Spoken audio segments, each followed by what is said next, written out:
ప్రధానిగా మూడవసారి బాధ్యతలు చేపట్టిన తర్వాత మొట్టమొదటిసారిగా తెలంగాణ రాష్ట్రానికి మే 10వ తారీఖు మన యొక్క సికింద్రాబాద్ పరేడ్ గ్రౌండ్కు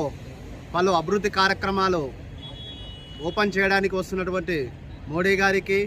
అదేవిధంగా పరేడ్ గ్రౌండ్లో జరిగేటువంటి బహిరంగ సభలో ప్రతి ఒక్క తెలంగాణ పౌరుడు పాల్గొని మోడీ గారికి సంపూర్ణ మద్దతు ప్రకటించాలని చెప్పి న్యాయవాదుల తరపున యొక్క తెలంగాణ ప్రజానికానికి పిలుపునిస్తున్నాము. అదేవిధంగా నిన్న వెలువడిన ఫలితాలలో పశ్చిమ బెంగాల్, అస్సాం, పూండిచేరిలో భారతీయ జనతా పార్టీ అభ్యర్థులను గెలిపించిన ప్రతి ఒక్క ప్రజలకు మా యొక్క న్యాయవాదుల తరపున అభినందనలు తెలియజేస్తూ, రాబోయే కాలంలో మన యొక్క తెలంగాణ రాష్ట్రంలో భారతీయ జనతా పార్టీ రాష్ట్ర అధ్యక్షుడు ఎం రామచంద్రరావు గారి నాయకత్వంలో తెలంగాణలో కూడా కాషాయ జెండా ఎగరవేస్తామని చెప్పి ఈ సందర్భంగా తెలియజేస్తూ, మే 10వ తారీఖు పరేడ్ గ్రౌండ్లో జరిగే మోడీ గారి బహిరంగ సభకు ప్రతి ఒక్కరూ పాల్గొని విజయవంతం చేయాలని చెప్పి ఈ యొక్క తెలంగాణ న్యాయవాదుల తరపున ఈ యొక్క తెలంగాణ ప్రజానికానికి విజ్ఞప్తి చేస్తుంది.